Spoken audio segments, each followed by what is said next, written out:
One of the best linebackers in the class of 2025 is announcing a verbal commitment tomorrow. Can Miami pull off the upset? You are Locked On Canes, your daily podcast on the Miami Hurricanes, part of the Locked On Podcast Network, your team every day.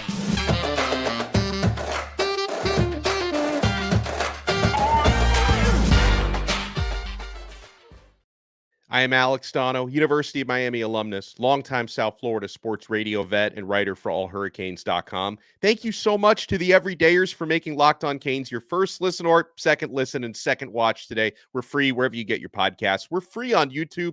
We're part of the Locked On Podcast Network, your team every day. Whole lot of recruiting on this episode, including TJ Alford. 4-star linebacker. I know Derek Nicholson really likes him, and why wouldn't he? This is one of the very best players in the country, is going to be announcing a verbal commitment tomorrow. Am I characterizing this properly, Brian Smith? As our guy, Brian Smith, joins us, recruiting expert here on the Locked On Network. He's also my colleague at allhurricanes.com. So, Brian, I'm looking at Ohio State as being the favorites here. Miami probably in second place. So is there anything Miami can do in the next 24 hours to make up some ground? Well, to begin, this is a whole lot like last year with Zaquan Patterson. I remember telling you a day or so before, I think he's going to Florida State, and that was the buzz leading into it for 2-3 weeks. I don't remember if it was Gabby or John Garcia or somebody started saying Miami's gaining some momentum, and then he announced that weekend that he was picking Miami. Things like this happen in Florida for whatever reason, more than any other state where there's a lot of flipping and flopping. But at the same time, everything is leading towards Ohio State because, let's be honest, when 2 or 3 different people crystal ball a kid, somebody's giving them the intel. Right. So I would lean Ohio State, but that was the same thing like last year. I was told exactly the same deal with Zaquan. So I'm always a little leery, and there is no better closer in college football than Mario Cristobal. That staff has done well. Nicholson's a really good recruiter too. So I'm going to pick Ohio State just based on the intel, but I have not spoken to TJ recently. We'll see what happens, but it's not like Miami's going to slow down and recruit him either way.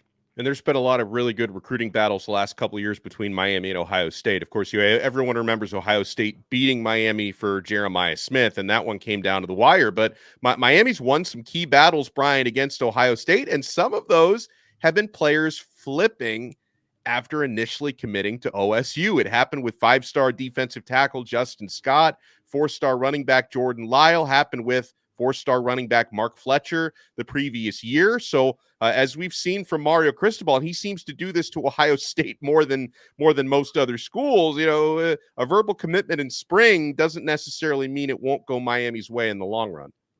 That is the nature of the beast. Few of the kids we're going to talk about today, I would not be surprised at multiple decisions. They're just so heavily recruited that it's hard to just pick, as they say, one out of the whole lot. You can only have one. Which one is it? And kids change their mind. So when coaches change, when something goes wrong with one of these teams, when their seasons, whatever, there's a lot of opportunity. But Miami proved last year especially, like they just did a tremendous job staying on guys and getting them at the end, and that's the only thing that matters. So we'll see how it plays out, but right now I think the Buckeyes are the likely pick. Want to remind you guys that when Brian Smith joins us, talks some recruiting, he's brought to you by LinkedIn. These days, every new potential hire can feel like a high-stakes wager for your small business. That's why LinkedIn Jobs helps you find the right people for your team faster and for free. Post your job for free at linkedin.com/lockedoncollege. Terms and conditions apply. So, Brian, important recruiting visitors coming up this weekend, and one of those happens to be probably my favorite player in the class, and that's DJ Pickett. So DJ he's visited Miami a handful of times, but the 5-star defensive back has not visited since the coaching change at cornerback. He was, of course, heavily recruited by Jamil Adai, who's joined the Buffalo Bills staff. He is still being heavily recruited by Chevis Jackson, but this will be probably his first face-to-face with Coach Jackson. I'm sure they've spoken 1,000 times electronically, but how important is this visit for DJ Pickett, who's one of the very best players in the class? And where does Miami stand, Brian? Because I look at it from where I sit, probably right now a 3-way battle between Miami, Oregon, and there's one other LSU. in there. LSU, that's right. Where do you think Miami stands? I think LSU's the most likely because he's visited there twice in the last month or so. Just follow the visits. I always say that. I'm not changing that today. Visited Oregon somewhat recently, but he's been to Miami before. Booker is obviously coming down. That's his cousin. And now he's visiting this weekend.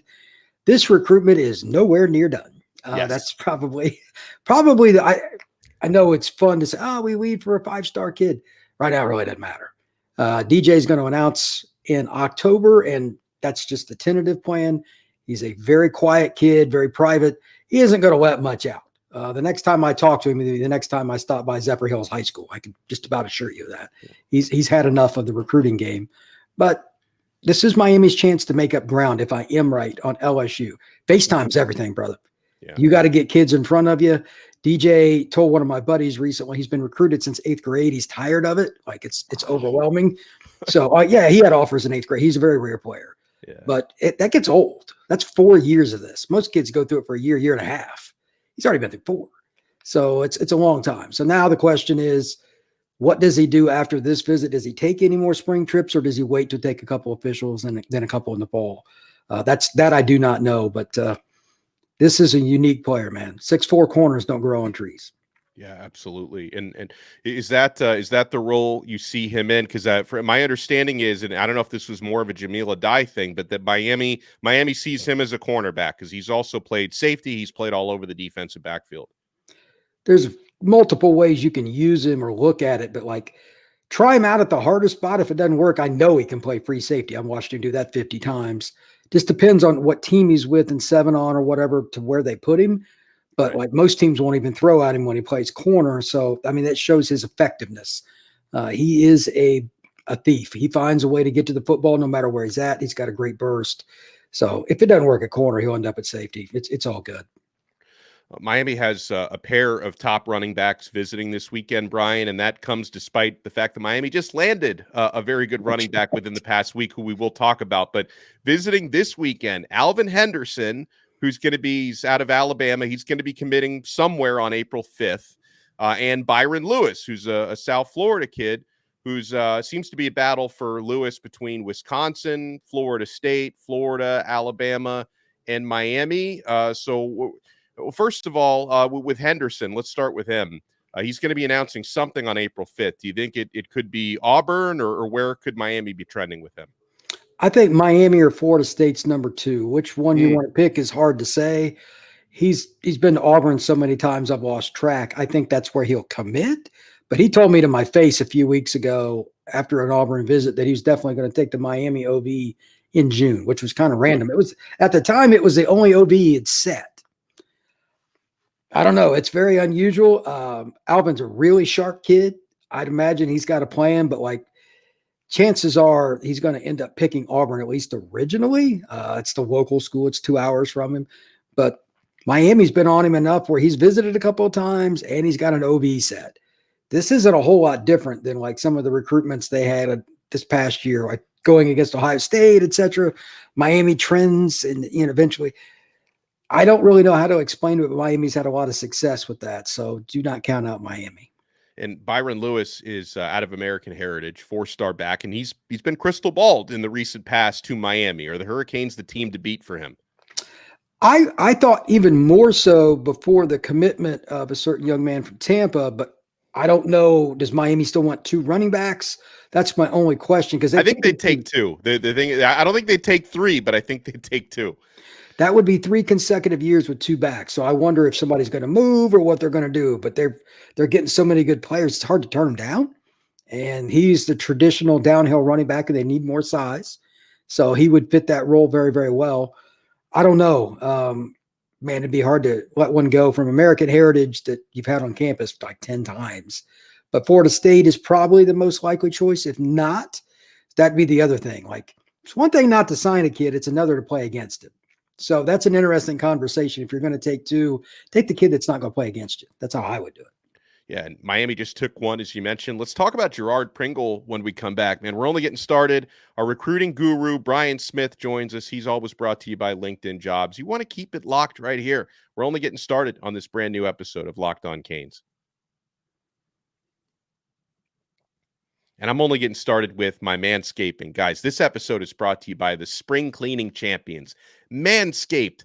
This season, make sure to groom your carpets and the drapes with the leaders in below-the-waist grooming. Clear out that winter bush with Manscaped's Lawnmower 5.0 and watch your confidence bloom like the springtime flowers. Embrace the season and join the 10 million men worldwide who trust Manscaped with our special offer. Go to manscaped.com and use code LOCKEDON for 20% off and free shipping. Introducing the season's champ, that Lawnmower 5.0 Ultra.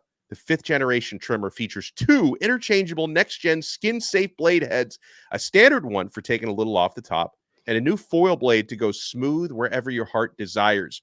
I love this thing. It comes with a compact case, guys. I take it with me wherever I go. Spring cleaning doesn't just apply to the nether regions. Get the full grooming experience with Manscaped's signature Beard Hedger Pro Kit and Handyman electronic face shaver. Whether you're looking to craft your signature look or clean up that neckline, these are always the right tools for the job. Get 20% off and free shipping with the code LOCKEDON at manscaped.com. That's 20% off and free shipping with the code LOCKEDON, all one word, at manscaped.com. Nothing like a little spring cleaning in your pants. My friends, we are also proudly brought to you by Nissan. This week's March Madness bracket highlight, it's brought to you by our friends at Nissan. Each week, we're picking one team that stands out, a team that's pushed further than the rest. Just like any of the all-new 2024 Nissan SUVs, these guys were able to take it to the next level. The Alabama Crimson Tide can only be described as a pathfinder. They've been thrilling to watch, and they've really created a lane for themselves, entering the tournament as one of the hottest teams in the country. After taking down North Carolina in the Sweet 16, they'll look to take out Clemson to earn a trip to the Final Four for the first time in program history. Take the Nissan Rogue, Nissan Pathfinder, or Nissan Armada and go find your next big adventure. Shop nissanusa.com. Thank you so much for making this recruiting guru expert of Locked On Canes your first listen and your first watch today. We're free wherever you get your podcast. We're free on YouTube. We're part of the Locked On Podcast Network, your team every day. Brian Smith is with us. So, Brian, I love this Gerard Pringle commitment, and this is one Matt Merritt, Miami's new running backs coach, has been recruiting Pringle since his previous stop at USF. He's a Tampa area running back. He was not too long ago upgraded from 3 stars to 4 stars. So the nation is taking notice now on Mr. Pringle.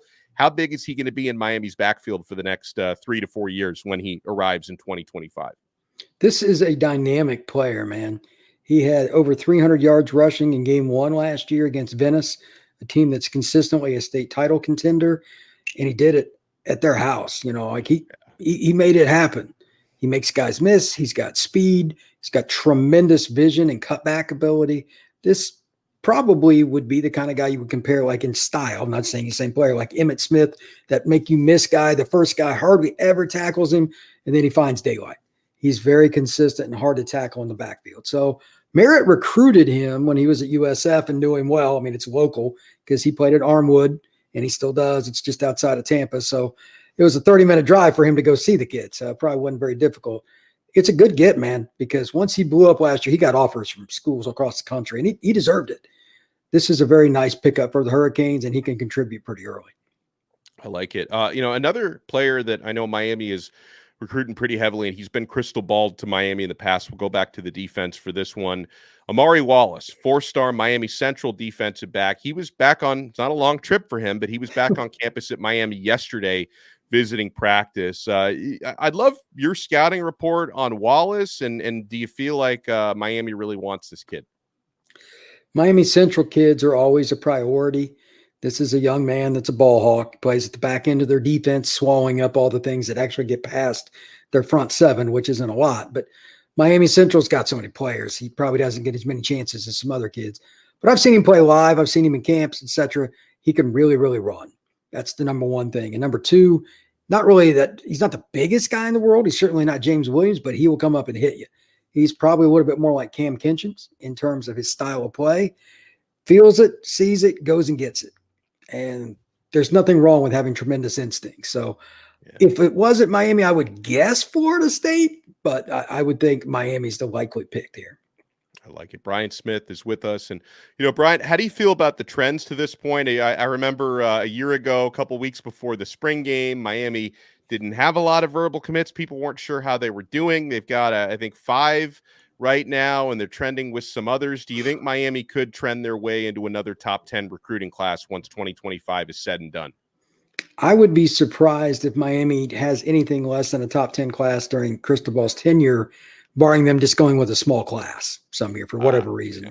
He's too good a recruiter and they put too much effort in it, and they're in South Florida. Unlike the other coaches prior to him, he actually recruits the local area. Yes, that is a deliberate shot, but it's just true. It is true. Sad. But anyway, they're doing well with a lot of kids. This bunch of the guys they're going after haven't committed yet. Alabama always started off like this too. They'd have 3 to 6 commitments. Early in the year, Alabama fans would be bitching and moaning, but they'd end up with the top 3 class every year. So it's who signs, not when somebody commits, that matters. So Miami's trending with a lot of guys on offense and defense. Got to wait through the end of June to kind of see where things stand. We're nowhere near that. So right now, until then, is going to be a lot of recruiting news, and it's going to be random. There are going to be commitments, decommitments, visits, surprises. Get ready. I'll take it in. Transfer portal season's coming up in a couple of weeks. Oh, yeah. April 16th through the April 30th. That is, Alex, that is very duly noted. It is a very important time as well. No doubt. Well, great stuff as always from Brian Smith. You can follow him on X at FBScout_Florida. Make sure you follow us at Locked On Canes. We will follow you back if you follow us. And guys, if you're watching us on YouTube, smash that like button and subscribe. If you listen to the audio version, fantastic. You can take us with you wherever you go. Apple Podcasts, Spotify, search for Locked On Canes. Make sure you check out allhurricanes.com as well. We'll talk to you guys again next time on another episode of Locked On Canes. We are part of the awesome Locked On Podcast Network, your team every day.